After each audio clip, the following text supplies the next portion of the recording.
بسم اللہ الرحمن الرحیم۔ السلام علیکم ناظرین، آپ کا میزبان علی رضا ارشد سہروردی پروگرام توبہ استغفار کے ساتھ آپ کی خدمت میں حاضر۔ اللہ کے بابرکت نام سے شروع جو بڑا ہی مہربان اور ہمیشہ رحم فرمانے والا ہے، اور کروڑوں درود حضور اکرم صلی اللہ علیہ وآلہ وسلم کی ذات پر اور آپ کی آل پر۔ ناظرین، دین اسلام ایک مکمل ضابطہ حیات ہے جو ہر قدم، ہر لحظہ، ہر آن انسان کی رہنمائی کرتا ہے، جو انسان کی پیدائش سے لے کر موت تک کے سفر کے قواعد و ضوابط، حدود و قیود و اصول مہیا کرتا ہے، جو قرآن کریم میں فرما دیا گیا اور سرکار دو عالم صلی اللہ علیہ وآلہ وسلم نے فرمایا، اور عملی طور پر آپ صلی اللہ علیہ وآلہ وسلم نے کر کے دکھایا۔ اگر انسان ان پر عمل پیرا ہو جائے تو یقیناً ناظرین دنیاوی و اخروی کامیابی اس کا مقدر ہے۔ ناظرین، دین اسلام دین فطرت ہے، دین فطرت ہے، اور قرآن کریم وہ عظیم و لاریب کتاب ہے جو انسانوں کے لیے ہدایت اور ایمان والوں کے لیے رحمت اور شفا ہے، جس میں واضح طور پر انسان کا مقصد حیات جو ہے وہ بتا دیا گیا، زندگی گزارنے کے اصولوں کو واضح کر دیا گیا، بلکہ اگر یوں کہا جائے کہ خوشگوار زندگی گزارنے کے اصولوں کو واضح کر دیا گیا تو غلط نہ ہوگا۔ جی ہاں ناظرین، آج کا ہمارا موضوع گفتگو یہی ہے کہ خوشگوار زندگی گزارنے کے اصول کیا ہیں۔ اس حوالے سے آج بات کریں گے، اور ہمیشہ کی طرح آج بھی ہمارے ساتھ اسٹوڈیوز میں آپ کی جانی پہچانی اور اہم شخصیات ہمارے ساتھ تشریف فرما ہیں۔ ہمارے ساتھ تشریف فرمائے جی صاحبزادہ عمر فاروق صاحب، اور ان کے ساتھ تشریف فرمائے مفتی خلیل علیمی صاحب۔ ان دونوں احباب کی جانب بڑھتے ہیں، پروگرام کا باقاعدہ آغاز کرتے ہیں، سوالات کا سلسلہ بھی شروع کرتے ہیں، اور انہیں خوش آمدید بھی کہتے ہیں۔ جی السلام علیکم ورحمۃ اللہ وبرکاتہ۔ وعلیکم السلام۔ آپ دونوں احباب کا بہت شکریہ جی پروگرام میں تشریف آوری کا۔ اللہ تبارک و تعالیٰ سے دعا ہے کہ جو کچھ کہا سنا جائے، اللہ تعالیٰ حقیقی معنوں میں ہم سب کو اس پر عمل پیرا ہونے کی ہمت اور توفیق عطا فرمائے۔ اللہ تبارک و تعالیٰ ہم سب کے لیے آسانیاں پیدا فرمائے۔ آغاز صاحبزادہ صاحب میں آپ سے، اور میں چاہوں گا کہ سب سے پہلے آج چونکہ خوشگوار زندگی گزارنے کے اصولوں کے حوالے سے بات ہو رہی ہے، تو خوشگوار بدقسمتی سے ہمیں آج کل کے دور میں اس طرح سے کوئی نظر نہ آتا ہے، نہ یہ کہتا ہوا نظر آتا ہے۔ تو سب سے پہلے تو اس حوالے سے فرمائیے کہ وجوہات کے اوپر بھی انشاءاللہ بات کریں گے اور تدارک کے اوپر بھی بات کریں گے۔ تو سب سے پہلے اس حوالے سے فرمائیے کہ آج کل کے دور میں ہر شخص یہ کہتا ہے کہ اگر میں یہ کروں گا تو فلاں شخص یا لوگ میرے بارے میں کیا کہیں گے، لیکن یہ ہماری سوچ اور فکر بہت زیادہ کم ہوتی ہے یا نہ ہونے کے مترادف ہوتی ہے کہ اللہ اور اس کے رسول صلی اللہ علیہ وآلہ وسلم کے احکامات اس حوالے سے کیا ہیں، یا یہ عمل کرنے سے اللہ کی ذات مجھ سے راضی ہو رہی ہے یا ناراض ہو رہی ہے۔ تو کیا نعوذ باللہ جو انسانوں کے اثرات ہیں رویوں کے اور ان کی سوچ اور فکر ہے، اس کی اہمیت ہماری زندگی میں اس چیز سے زیادہ ہے کہ اللہ تبارک و تعالیٰ کی ذات ہم سے راضی ہو رہی ہے یا ہم سے ناراض ہو رہی ہے؟ بسم اللہ الرحمن الرحیم۔ میں سب سے پہلے آپ کو مبارکباد پیش کرتا ہوں اور پوری ٹیم کو۔ جزاک اللہ۔ ماشاءاللہ ہمیشہ کی طرح آپ بہت ہی اہم ٹاپک لے کر آتے ہیں سامعین کے لیے۔ الحمدللہ۔ اللہ تبارک و تعالیٰ سے جو محبت اور نبی کریم صلی اللہ علیہ وآلہ وسلم سے جو محبت کا تقاضا ہے، اور جیسا کہ آپ نے ابھی شروع کیا کہ یہ جو اسلام ہے یہ ایک مکمل ضابطہ حیات ہے۔ سبحان اللہ۔ اور اللہ تبارک و تعالیٰ نے بھی فرمایا کہ وَنَزَّلْنَا عَلَيْكَ الْكِتَابَ تِبْيَانًا لِكُلِّ شَيْءٍ، سب کچھ کہ ہم نے اے محمد تمہارے پر مفصل قرآن اتارا، اللہ، جس میں ہر چیز کا بیان ہے۔ تو ہم قرآن و حدیث کی روشنی میں یہ جو زندگی گزارنے کا طریقہ ہے ہم اسی پہ ہی بات کریں گے۔ اور یہ آپ نے بالکل صحیح کہا کہ آج کل ہم لوگوں نے اپنا جو تعلق ہے اللہ تبارک و تعالیٰ کی ذات سے، اور وہ جو ہے نا اتقو، کہ اللہ کا جو خوف اور ڈر وہ ہم بھول گئے ہیں، اور ہمیں اس چیز کی فکر میں مبتلا ہو گئے ہیں کہ فلاں بندہ ہمارے بارے میں کیا کہے گا۔ صحیح۔ اور پھر یہ بھی جی قطع کلام میں معاف حضرت صاحب، اور یہ بھی پھر کہ آغاز میں دیکھیں نا کہ آج چونکہ زندگی گزارنے کے خوشگوار زندگی گزارنے کے اصولوں کے حوالے سے بات ہو رہی ہے، تو قرآن کریم کی روشنی میں اور سرکار دو عالم صلی اللہ علیہ وآلہ وسلم کے فرامین کی روشنی میں، اور سرکار دو عالم صلی اللہ علیہ وآلہ وسلم کی جو سنت ہے اس کی روشنی میں بات ہوگی انشاءاللہ۔ انشاءاللہ. تو دیکھیں قرآن کریم میں تو واضح طور پر یہ فرما دیا گیا نا کہ ہم نے جن و انس کو اپنی عبادت کے لیے پیدا کیا. تو پھر انسان کی جو زندگی ہے جب وہ گزارتا ہے، کیونکہ یہ تو عمل کرنے کی جگہ ہے نا، جزا کی جگہ نہیں ہے، وہ تو اگلے جہان میں ملے گی. تو اس میں پھر اس کی پریورٹی، ایک انسان کو کسی کام کے لیے اگر بھیجا گیا ہے مفتی خلیل علیمی صاحبزادہ صاحب، اور وہ کام وہ کر ہی نہیں رہا، تو پھر وہ کس طرح ایکسپیکٹ کر سکتا ہے کہ مجھے آگے سے اپریسیشن ملے گی یا شاباش جو ہے وہ ملے گی یا میں پاس ہو جاؤں گا. تو پھر ہم وہ کام کر ہی نہیں رہے جس کام کے لیے ہمیں بھیجا گیا ہے، تو ہماری ایکسپیکٹیشن کس طرح ہو سکتی ہے پھر؟ جی اس میں بالکل آپ کی بات میں یہ ایڈ کروں گا کہ دیکھیں اللہ تبارک و تعالیٰ نے فرمایا کہ یا ایھا الذین آمنوا اتقوا اللہ حق تقاتہ، یعنی ہمارا جو معیار ہے وہ یہ ہے کہ ہم اللہ تبارک و تعالیٰ سے ڈریں. واہ سبحان نہ اللہ. کہ ہم انسانوں کا جو خوف ہے یا وہ ہمارے سے کیا ایکسپیکٹ کرتے ہیں. جو پہلا ہمارا معیار ہے وہ ہمارا قرآن و حدیث ہے. لقد کان لکم فی رسول اللہ اسوۃ حسنہ. سبحان اللہ. کہ ہم اللہ تبارک و تعالیٰ نے جن چیزوں سے ہمیں منع کیا ہے واہ ہم ان سے پرہیز کریں، اور جن کی اللہ تبارک و تعالیٰ نے قرآن مجید میں ہمیں ہدایت دی ہے، جو ہمارا حق ہے، جو ہمارے فرائض میں شامل ہیں، ہم ان کو کریں. سبحان اللہ. کیونکہ اللہ تبارک و تعالیٰ نے انسان کو اشرف المخلوقات بنایا، اور یہ اس کی حکمت بالغہ ہے کہ اس نے ہمیں اس دنیا میں ایسے ہی نہیں چھوڑ دیا. اس نے ہماری ہدایت کے لیے انبیاء اور قرآن مجید سبحان اللہ کو نازل فرمایا. تو یہ ایک مکمل جو ضابطہ کوڈ آف کنڈکٹ ہے جو یہ قرآن مجید میں ہمیں ملتا ہے. سبحان اللہ. تو ہم اس کو پڑھیں اور اللہ کا ہی خوف اپنے دل میں رکھیں، اور ہماری اس سے نہ صرف ہمارا لوگوں کے ساتھ اٹھنا بیٹھنا بلکہ ہماری تنہائیاں وہ بھی اس کے مطابق ہو جائیں گی. ٹھیک ہے، میں آپ کو شامل کروں گا ابھی دوبارہ. مفتی خلیل علیمی صاحب آپ کو شامل کرنا چاہوں گا، اور میں چاہوں گا کہ اس حوالے سے فرمائیے، اسی بات کو آگے کنٹینیو کرتے ہیں. صاحبزادہ صاحب نے فرمایا نا کہ جو اللہ تبارک و تعالیٰ نے فرما دیا کہ جس چیز کو اختیار کیا جائے اسے اختیار کر لیا جائے، اور جس چیز سے منع کر دیا. اچھا یہ بھی فرمایا گیا نا کہ سرکار دو عالم صلی اللہ علیہ وآلہ وسلم کے حوالے سے کہ نبی تمہیں جس چیز کا حکم دیں اختیار کرنے کا، وہ چیز وہ کام اختیار کر لو، اور جس سے منع کر دیں اس سے باز آ جاؤ. ایسا ہی ہے؟ بالکل ایسا ہی ہے. اعوذ باللہ من الشیطان الرجیم، بسم اللہ الرحمن الرحیم. وَإِنَّكَ لَعَلَىٰ خُلُقٍ عَظِيمٍ. صدق اللہ العظیم.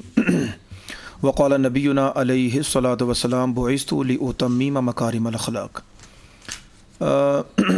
ابھی پیر صاحب نے گفتگو فرمائی کہ اسلام کمپلیٹ کوڈ آف لائف ہے، مکمل ضابطہ حیات ہے. اس کا مطلب یہ ہے کہ اسلام نے کسی بھی چیز کے حسین ہونے کا اور کبھی ہونے کا معیار مقرر کر دیا.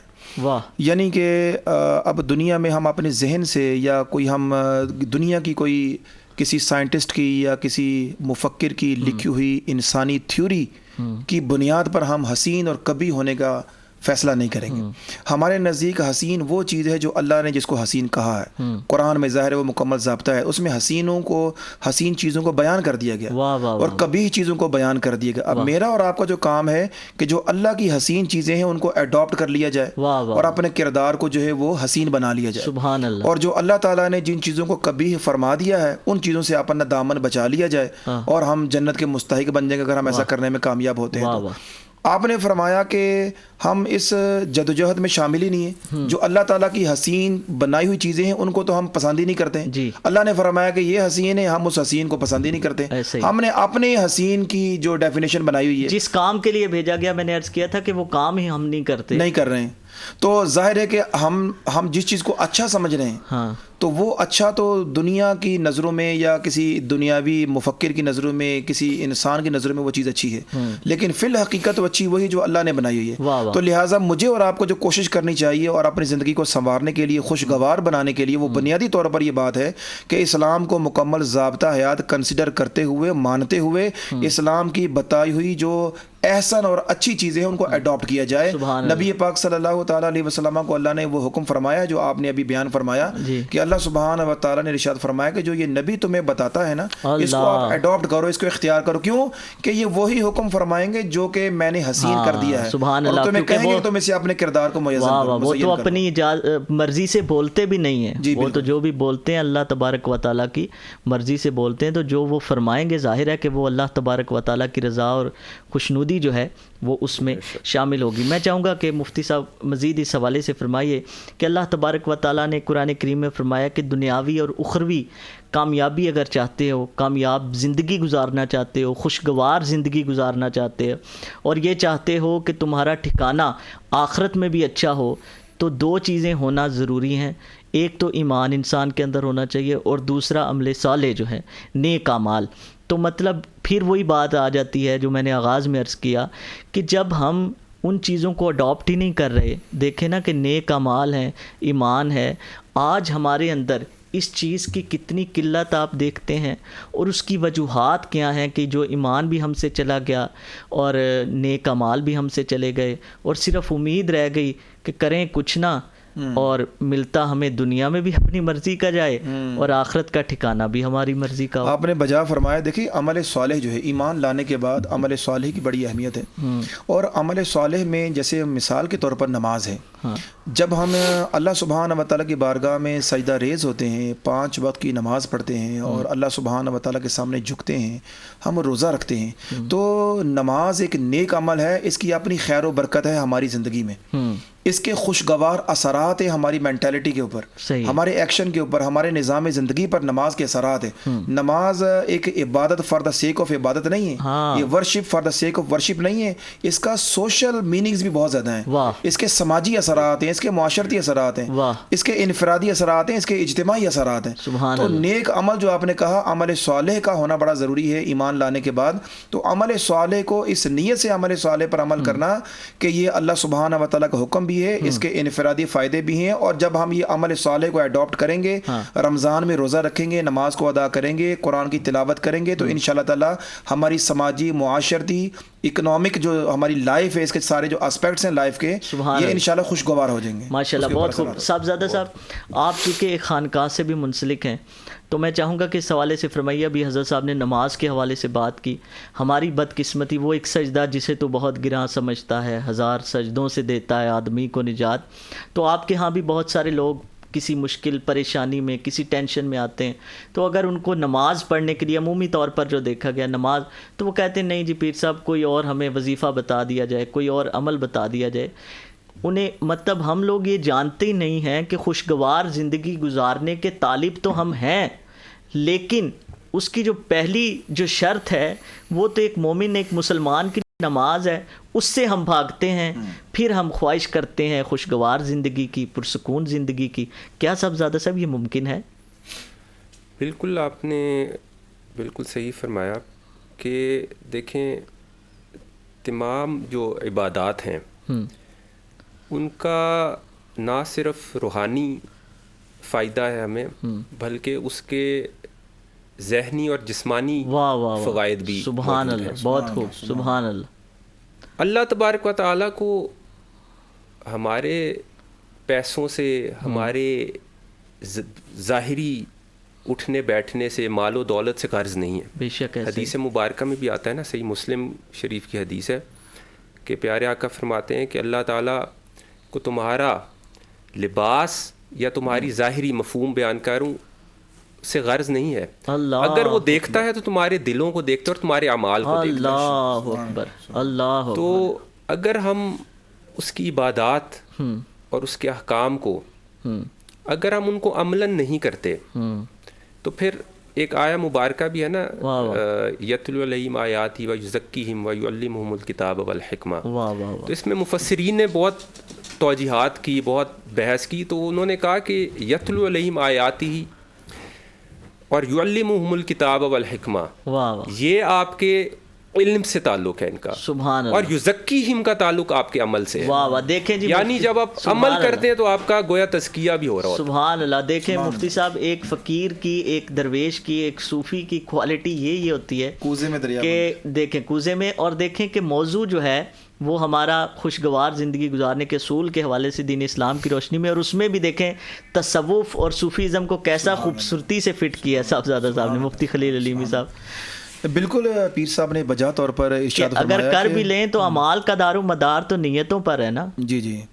اور دوسرا یہ دیکھیں کہ تصوف جو ہے یہ بنیادی طور پر انسان کی زندگی کو خوشگوار بنانے کا ایک بہت بڑا ذریعہ ہے. سبحان اللہ. ہمارے ہاں جو بے چینیاں, آپ نے ڈپریشن کا ابھی ذکر کیا تھا پروگرام شروع ہونے سے پہلے, کہ لوگ انگزائٹی کا, ڈپریشن کا شکار ہیں, مختلف نفسیاتی امراض کا شکار ہیں, کیونکہ وہ بے سکونی کا شکار ہیں. اور بے سکونی انسان کو تب ملتی ہے جب کہ وہ شریعت کے فرامین کو سمجھتا نہیں ہے اور اس کے حق کے مطابق ان کو ادا نہیں کرتا.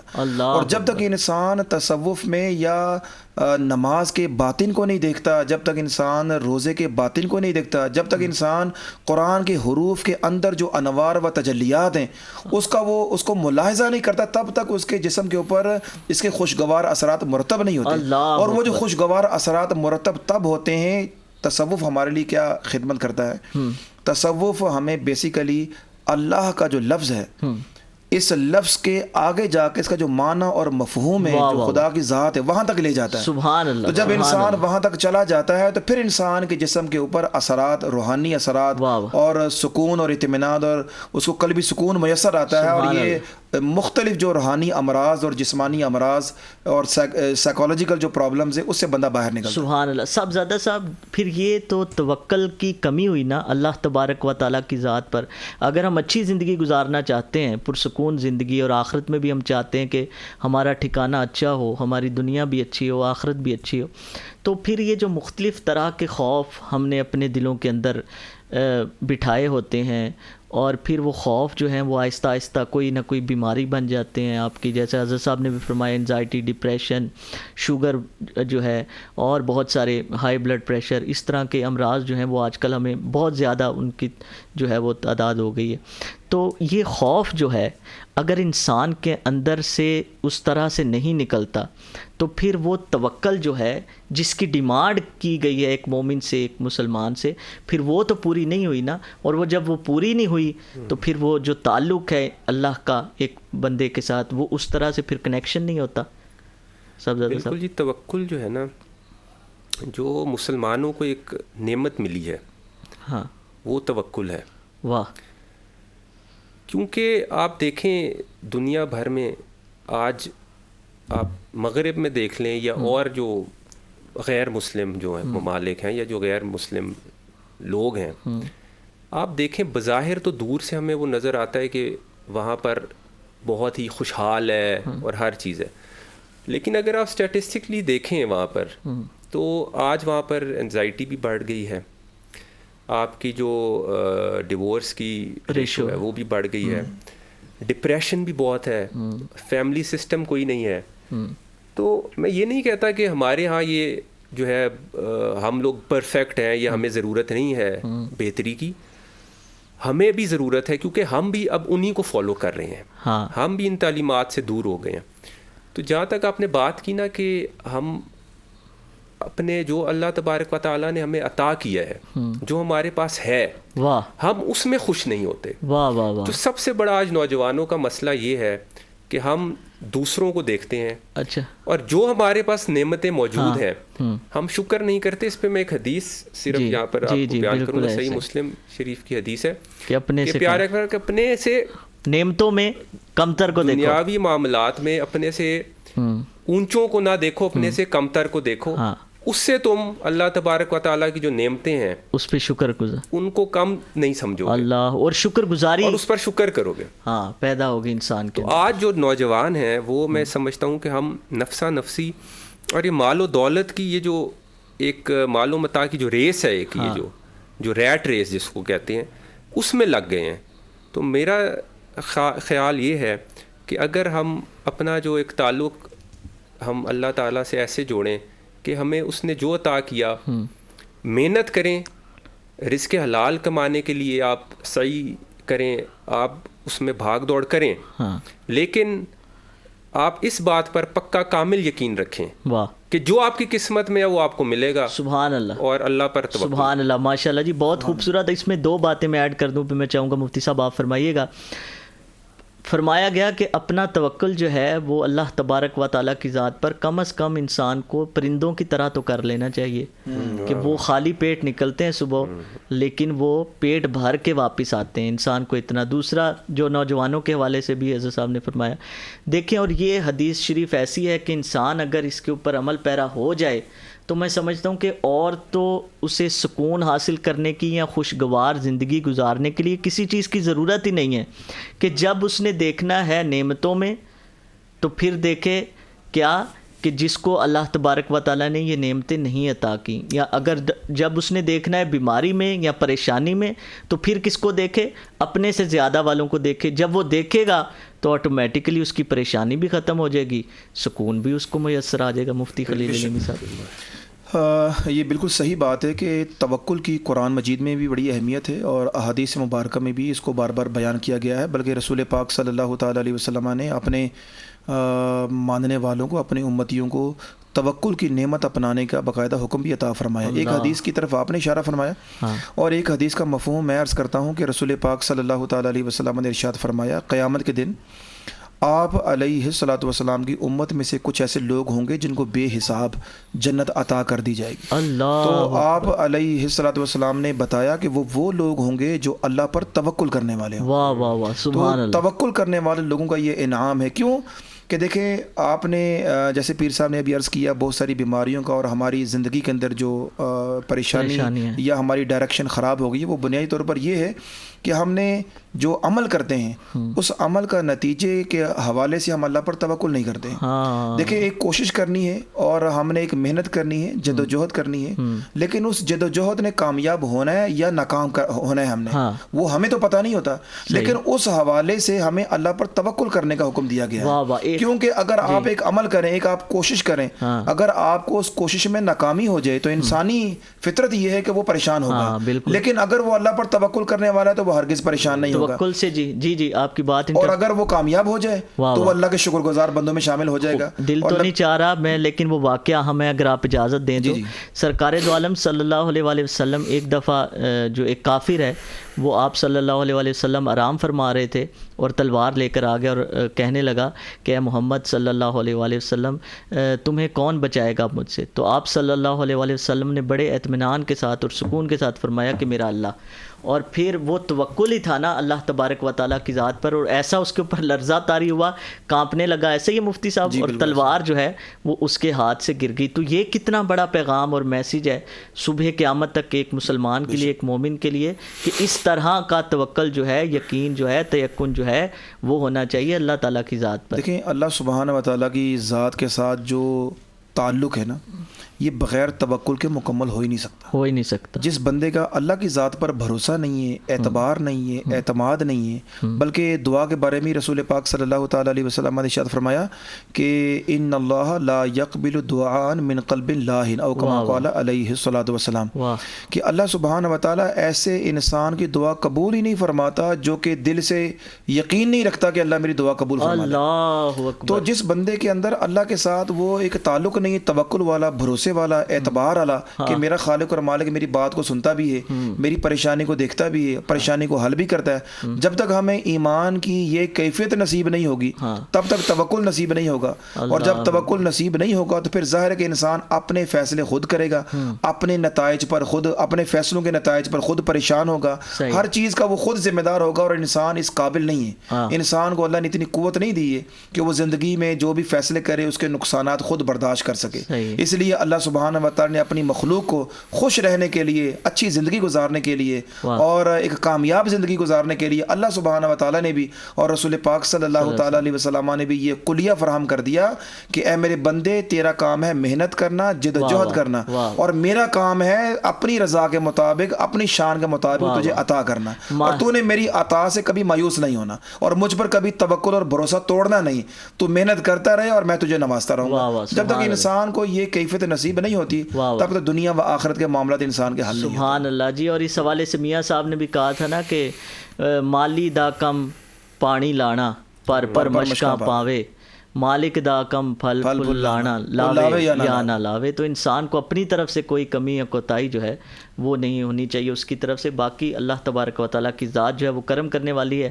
صاحبزادہ صاحب یہ بھی بہت زیادہ ہوتا ہے کہ ہم کاش ایسا ہو جاتا، کاش ویسا ہو جاتا، اگر میں یہ نہ کرتا، اگر میں یہ کر لیتا. ہم میں سے بہت سے کم لوگ یہ بات جانتے ہیں کہ یہ جو کاش ہے نا، یہ سرکار دو عالم صلی اللہ علیہ وسلم نے ناپسند فرمایا اس چیز کو، اور فرمایا کہ کاش کہنے سے شیطان کا جو دروازہ ہے انسان میں داخل ہونے کا وہ کھل جاتا ہے، کیونکہ اس سے اگر مگر اور پھر بہت سارے اور مسائل جو ہیں وہ پیش آتے ہیں انسان کو، اور اس سے وسوسہ اور پھر اس طرح کی چیزیں پیدا ہوتی ہیں. تو جب انسان کاش اور اگر مگر کو چھوڑ دیتا ہے تو ایک خوشگوار زندگی گزارنے میں وہ کتنی فائدہ مند چیز ثابت ہوتی ہے انسان کی زندگی میں. جی بالکل. دیکھیں وہی بات کہ ہم اگر یہ اپنے آپ کے جو ہمارے اللہ تبارک و تعالیٰ نے جو ہمیں انعامات دیے، اللہ تعالیٰ کے بے پناہ ہمارے اوپر انعامات ہیں، بے شک بے پناہ. اب جیسے آپ دیکھیں کہ ہم عام دنوں میں عام روٹین میں ہم کتنی ایسی نعمتیں ہیں جب وہ چلی جاتی ہیں تو پھر ہم سوچتے ہیں کہ یار یہ بھی وہ نعمت تھی کہ جو ہمارے پاس موجود تھی لیکن ہم نے کبھی اس کا شکر نہیں کیا.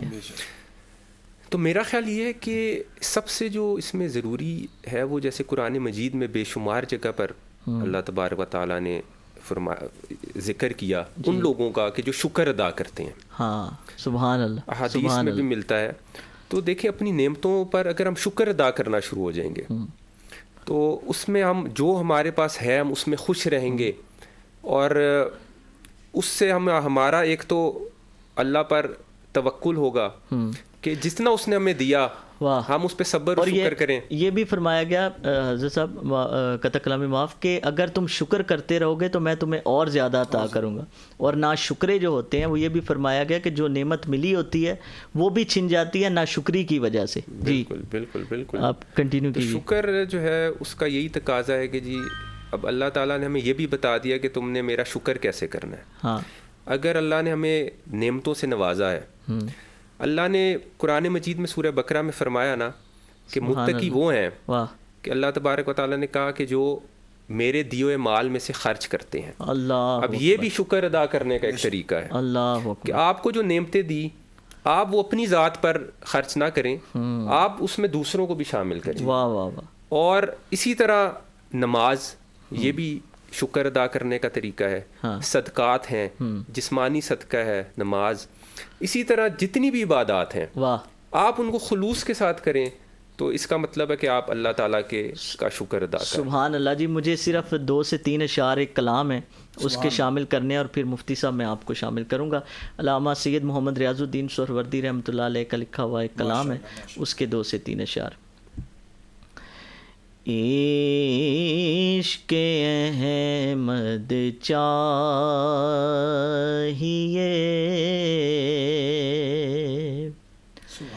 حب مدینہ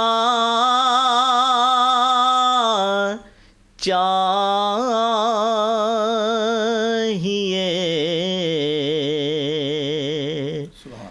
جو انہیں دیکھا کرے وہ چشم بینا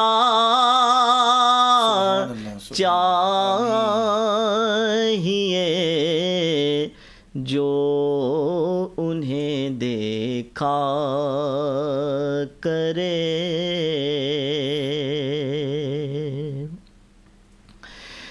زندگی اور موت دونوں ان کے غم میں ہو بسر. زندگی اور موت دونوں ان کے غم میں ہو بسر. اے سنورنا چاہیے اور اس طرح سے جینا چاہیے، ایسا مرنا چاہیے۔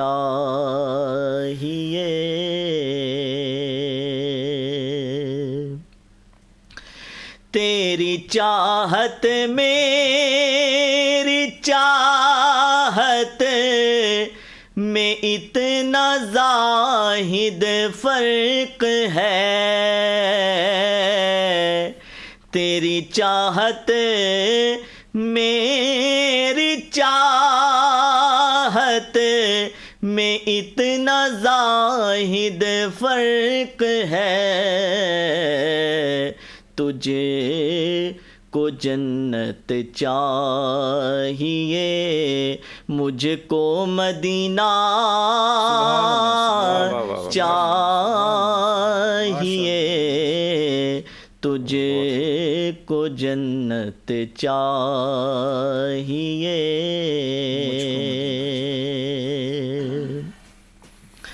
ہے تیری درگاہ ہمیں یا رب تمنائے ریاض، ہے تیری درگاہ ہمیں یا رب تمنائے ریاض، دفن ہونے کے لیے خاک مدینہ چاہیے، ایسا مرنا چاہیے اور اس طرح سے جینا چاہیے، عشق احمد چاہیے۔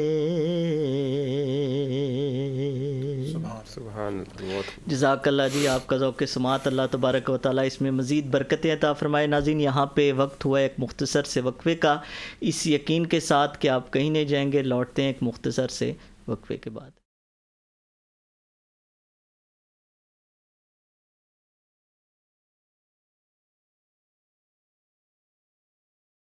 جی ویلکم بیک ناظرین، ایک دفعہ پھر آپ کو خوش آمدید کہتے ہیں پروگرام توبہ استغفار میں، اور آج بات کر رہے ہیں خوشگوار زندگی گزارنے کے اصول دین اسلام کی روشنی میں، اور اس حوالے سے بات کرنے کے لیے ہمارے ساتھ اسٹوڈیوز میں موجود ہیں صاحبزادہ عمر فاروق صاحب اور مفتی خلیل علیمی صاحب، اور مجھے ابھی بڑھنا ہے مفتی خلیل علیمی صاحب کی جانب۔ اور بہت ہی اہم سوال ہے حضرت صاحب کہ جب انسان شکوے کرتا ہے، شکایتیں کرتا ہے کہ مجھ پر یہ پریشانی آ گئی، مجھ پر یہ غم کہ پہاڑ ٹوٹ پڑے اور میرے ساتھ ناانصافی ہو گئی، میرے ساتھ زیادتی ہو گئی، میرے ساتھ ہی ایسا کیوں ہوتا ہے، اس کا جواب بھی اللہ تبارک و تعالیٰ نے انسان کو قرآن کریم میں دیا کہ یہ جو پریشانی ہوتی ہے نا، یا یہ جو تکلیف ہوتی ہے، یہ تو تمہارے اپنے ہاتھ کی کمائی ہوتی ہے، ہم تو تمہیں بڑا معاف کرنے والے اور رحم کرنے والے ہیں۔ جی اللہ سبحانہ و تعالیٰ نے قرآن مجید میں فرقان حمید میں ارشاد فرمایا فَأَمَّا الْإِنسَانُ اِذَا مَبْتَلَاهُ رَبُّهُ فَأَكْرَمَهُ وَنَعَمَ فَيَقُولُ رَبِّي أَكْرَمَنِ وَأَمَّا إِذَا مَبْتَلَاهُ فَقَدَرَ عَلَيْهِ رِزْقَهُ فَيَقُولُ رَبِّي أَهَانَنِ۔ نہ شکر انسان کو بھی بیان فرمایا، شکر گزار انسان کو بھی بیان فرمایا۔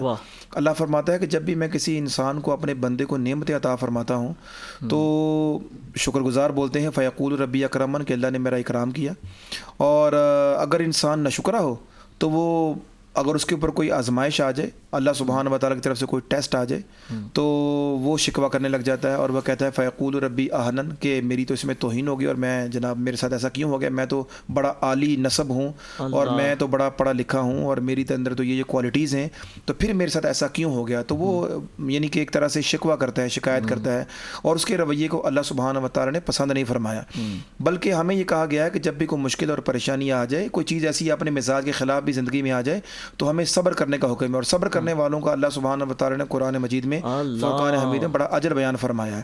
اور ویسے بھی بے شک یعنی اللہ نے اپنی معیت کا فرمایا کہ میں اس کے ساتھ ہوں.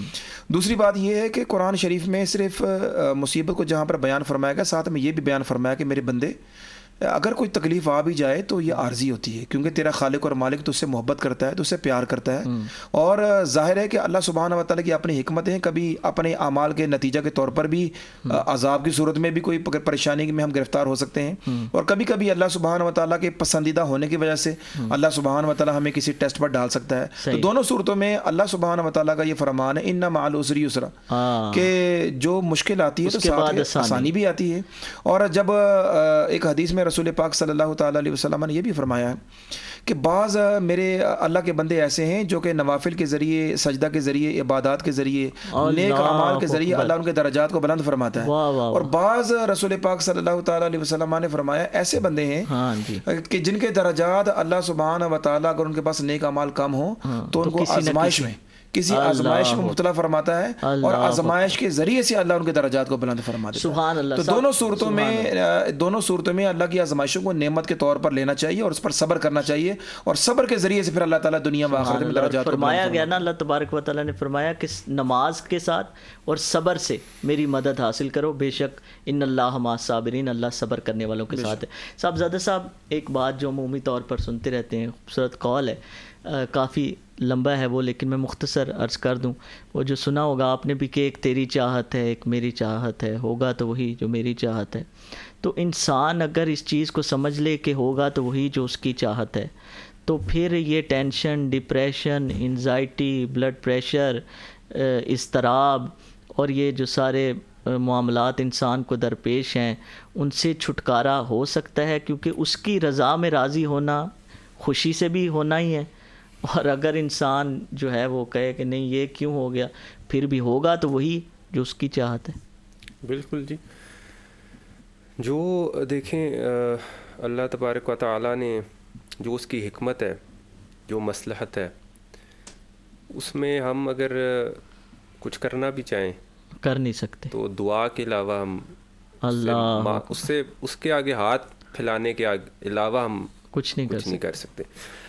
اب دیکھیں معاشرے میں یہ جتنے بھی جو برائیاں پائی جاتی ہیں، اس میں اگر آپ دیکھیں تو بنیادی طور پر وہ سارا ایک دوسرے سے جو حسد اور بغض ہے، وہ یہی ہے کہ فلاں کے پاس یہ ہے، میرے پاس یہ ہے، فلاں جو ہے وہ ایسی نوکری پر ہے، فلاں کے پاس اتنے بنگلے ہیں، فلاں کے پاس.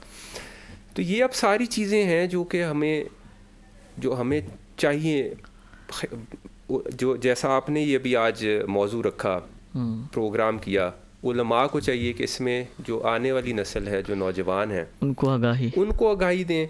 اور ابھی آپ دیکھیں سوشل میڈیا کا جو دور ہے، خاص طور پر یہ میں بات یہاں پر کرنا چاہوں گا کہ ہم جو غیبت اور جو عیب ہم ڈھونڈتے ہیں، اور وہ ایک آیا مبارکہ بھی ہے نا کہ اگر تمہارے پاس کوئی خبر تو اس کی خوب تحقیق کر لیا کرو، اکم فاسق، اس کی خوب تحقیق کر لیا کرو، تو اس کی تحقیق کیا کرو کہ کہیں تمہارے کسی عمل سے کسی قوم کو، تمہاری جہالت کی وجہ سے کسی قوم کو، اور یہ بھی فرمایا گیا پھر آگے کہ کسی کی ٹوہ میں نہ لگو، ولا تجسسوا ولا یغتب بعضکم بعضا. یعنی یہ جو ہے کہ آپ غیبت اور جو آپ کے پاس خبر آ رہی ہے، اب فون ہم اٹھا کر دیکھتے ہیں، ہم تو اس کی تصدیق نہیں کرتے، فوراً فارورڈ، ہم تو اس کو فارورڈ کر کے اس گناہ میں شامل ہو جاتے ہیں. صحیح ہے. تو یہ جو عیب ہے، یہ اچھا میں آپ کو قطع کلام معاف، ایک آپ نے جو بات کی نا حسد کی، کینہ، بغض، اچھا اس کے حوالے سے یہ ہے حضرت صاحب کہ اللہ تبارک و تعالیٰ نے فرمایا کہ جو میرے دیے ہوئے پر راضی نہیں ہے، مفتی خلیل نبی صاحب، جی جو میرے دیے ہوئے پر راضی نہیں ہے، اسے چاہیے کہ وہ کوئی اور رب تلاش کر لے. اب جب ہم کسی سے حسد کرتے ہیں، کینہ ہمارے دل میں ہوتا ہے، بغض ہوتا ہے ہمارے دل میں، اور جو معاشرتی برائیاں حضرت صاحب نے فرمائی ہیں وہ ساری اگر ہمارے اندر ہیں، تو ہم یہی ہے نا کہ ہم اللہ تبارک و تعالیٰ کی جو بانٹ ہے اس کے اوپر ہم راضی نہیں ہیں، یا ہم سمجھتے ہیں کہ یہ فلاں کو غلط مل گیا اور یہ تو پھر میرے خیال میں مفتی خلیل نعیمی صاحب آپ اس پہ رسپانس کیجیے گا، پھر صاحبزادہ صاحب کو بھی شامل کروں، یہ تو شرک کی بھی ایک صورت ہو سکتی ہے مفتی خلیل نعیمی صاحب۔ میں پیر صاحب کے پوائنٹ کو تھوڑا سا آگے بڑھاؤں گا کہ دیکھیں کہ جہاں پر نیک اعمال کے ہماری زندگی پر اثرات ہیں، ہماری زندگی کو خوشگوار بنانے کے نا، وہاں پر ہماری زندگی میں ایک چیز کا ایڈیشن ہوگا ٹیکنالوجی کا، اور یہ پیر صاحب نے جو سوشل میڈیا کی طرف اشارہ فرمایا، آپ کو پتہ ہے اس سوشل میڈیا نے کتنے عزت دار لوگوں کی جانیں لے لی، اللہ، اس کے ہماری زندگی پر بڑے خطرناک اثرات ہیں، اور اس سوشل میڈیا کے بے لگام ہونے کی وجہ سے، اس کے اوپر کنٹرول نہ ہونے کی وجہ سے، اس کے اوپر کوئی اخلاقی، کوئی شرعی، کوئی آئینی، کانسٹیٹیوشنل کوئی قانون اس کے اوپر وہ نہیں ہے۔ حضرت صاحب جس طرح کا مواد چاہیں آپ اپلوڈ کر دیں، اور جس کی چاہے عزت کے ساتھ اور جس کی چاہے انا کے ساتھ آپ کھیل لیں، اور اس کے رزلٹ کے طور پر جس کے بارے میں آپ نے کوئی گفتگو کی ہو، یا جس کی کوئی ایسی ویڈیو یا کوئی ایسا خاکہ یا کوئی ایسی چیز آپ نے اپلوڈ کر دی ہو، اس بیچارے کے لیے زندگی، پوری زندگی جب تک وہ زندہ ہے اس کے لیے ایک عذاب کی صورت بن گئی، اور اس کی زندگی میں ظاہر اب خوشگواری تو نہیں آ سکتی۔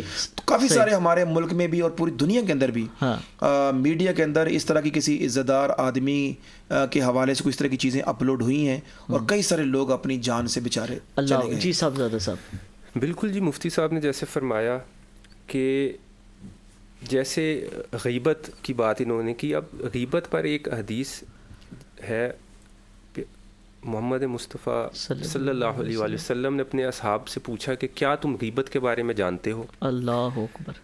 تو انہوں نے عرض کی کہ یا رسول اللہ آپ ہی فرما دیجئے۔ جی۔ تو پیارے آقا نے فرمایا کہ غیبت وہ چیز ہے کہ جس سے دوسرے مسلمان کو دکھ ہو، یعنی وہ بات جو تم اس کے بارے میں کرو اور اس میں نہیں، جس سے اس کو اذیت ہو، اور وہ بات صحابہ کرام نے آگے پوچھا کہ اگر وہ بات اس میں موجود ہو، تو آپ نے فرمایا کہ اگر وہ بات اس میں موجود ہے تو وہ غیبت ہے، اور اگر وہ بات اس میں موجود نہیں ہے تو وہ بہتان ہے۔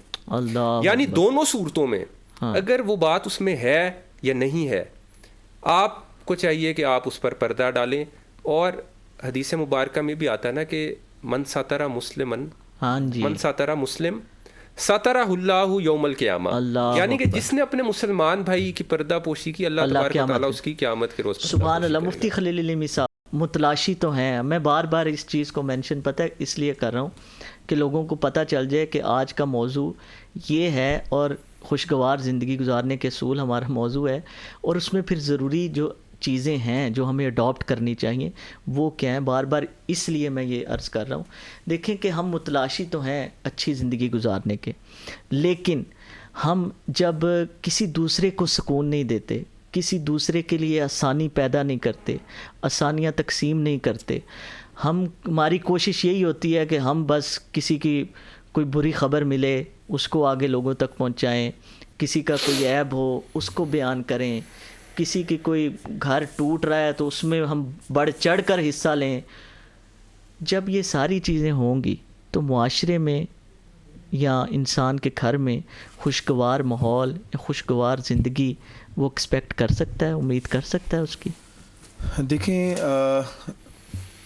قرآن شریف میں بھی اور رسول پاک صلی اللہ تعالیٰ علیہ وسلم نے بھی مسلمانوں کو بطور خاص اس بات کی طرف ان کی توجہ دلائی ہے اور ان کو احکام فرمائے ہیں کہ انسان اللہ نے جو بنایا ہے اس کو معاشرے کے اندر رہنے کے لیے بھیجا ہے، اور انسان کبھی بھی اپنی زندگی کو دوسروں سے ڈسکنیکٹ نہیں کر سکتا۔ ایسا نہیں ہو سکتا کہ آپ دوسرے کو پریشان کریں اور پھر رزلٹ کے طور پر آپ کو کوئی پریشانی نہ ملے، ایسا نہیں ہو سکتا۔ آپ جس معاشرے کے اندر رہتے ہیں جیسا کہ آپ کریں گے ویسا آپ کو فیس بھی کرنا پڑے گا، ویسی بھرنی، آپ کو ویسا فیس کرنا پڑے گا۔ میں یعنی کہ یہ بڑی عام مثال دی جاتی ہے اور علماء سے بھی بات سنی ہے کہ جو بندہ اپنے ماں باپ کا خود نافرمان ہوتا ہے تو اس کی اولاد کا بھی رویہ بعد میں اس کو فیس کرنا پڑتا ہے، ویسا ہی ہوگا۔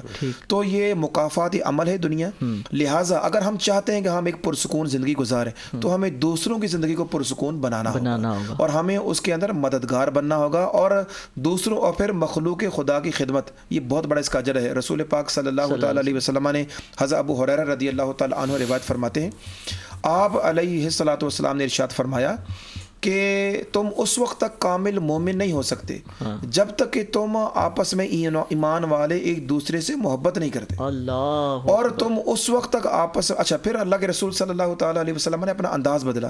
فرمایا کہ اے میرے صحابہ میں تمہیں بتانا دوں کہ تم آپس میں محبت کس وجہ سے تمہارے اندر اضافہ ہو سکتا ہے محبت میں. تو پھر آپ علیہ الصلوۃ والسلام نے فرمایا افشوا السلام بینکم، اپنے درمیان سلام کو السلام علیکم ورحمۃ اللہ وبرکاتہ کو عام کرو. اس سے تمہارے درمیان محبت ہوگی، تمہارا کینہ بغض ختم ہوگا، تمہارے تعلقات مضبوط ہوں گے اور تم سب کے سماجی اور معاشرتی زندگی پر اچھے اثرات ہوں. سبحان اللہ. ایک شعر میں پیش کر دوں جی، وہ اسی سے تھوڑا سا ریلیونٹ ہے اور پھر ذکر الہی کے حوالے سے، کیونکہ اللہ تبارک و تعالیٰ نے فرمایا نا کہ جو دلوں کا سکون ہے، آج ہم بار بار بے قراری اضطراب کی بات کر رہے ہیں، وہ تو اللہ کی یاد میں ہے. تو جب انفرادی زندگی میں بھی اور اجتماعی زندگی میں بھی، وہ میں صاحبزادہ صاحب سے پوچھوں گا ایک شعر صرف. جب سے ان کی نگاہ کرم ہو گئی، زندگی میں میری انقلاب آ گیا،